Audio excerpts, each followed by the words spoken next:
Tonight, then, we shall read The Flight of the Merry Helena by Mr. Robert Hunter in the Box of Rain. The first day. It rarely rains in dreams. We hit all-time lows and very high estates, but rain? No, it rarely does in dreams. They say if you throw the lay of golden blossoms far as you can, and they suspend in midair, then fly back into your hand, you will return to this blue island under blue clouds, rising from blue sea, blue above, blue below, all is blue between. Return to an isle where wind-whipped trees of teak and mahogany clatter their twigs like castanets. With no thought of return, I press the golden lay into a book. Later the book may rise. If not, perhaps the table. The Merry Helena, Our Lady of the Tide, largest raft the world has ever known, rests upon the blue and sand shore, grounded in low ebb, tethered by a silver cord to a seaside carousel. I am not a cloud. Feed me. Press not into service one who maketh wine of olives to serve in porpoise cups. Wind of fragrant lady's breath prefer, though it rarely rains in dreams.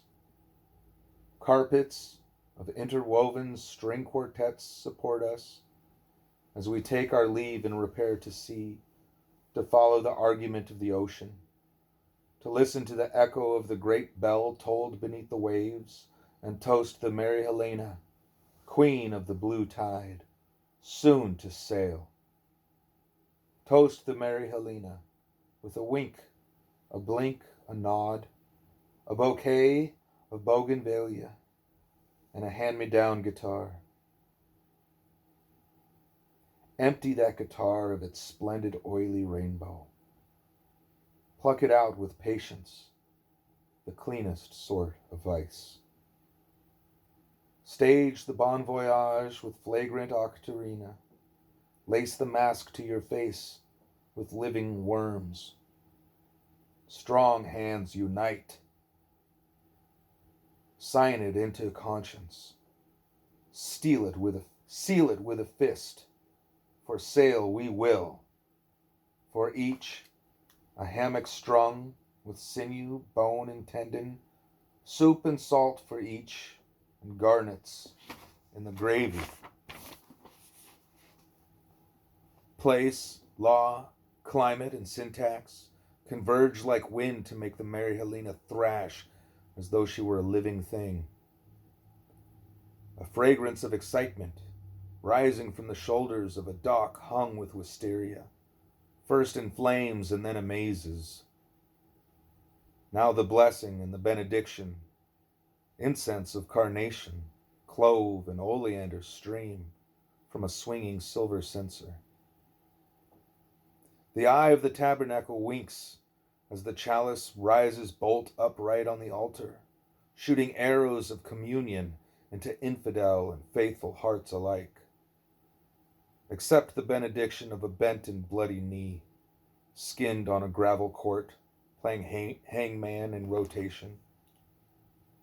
Shake a leg. Blood lies still. Clay is the rover.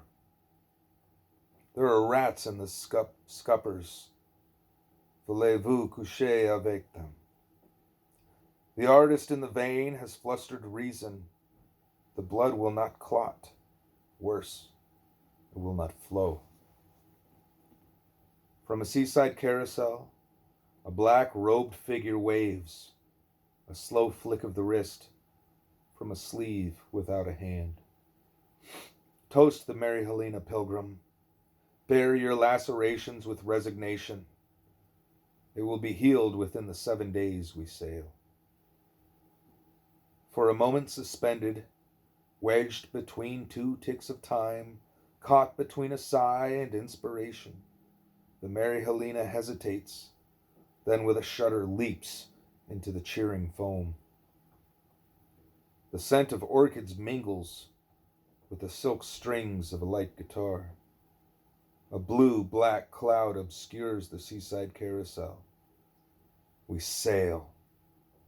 An amniotic darkness, the queen of the blue tide, sails beneath a counterpane of self-reflecting mirrors. The will of the wind be done. We trust ourselves to the providence of current and the wisdom of the waves.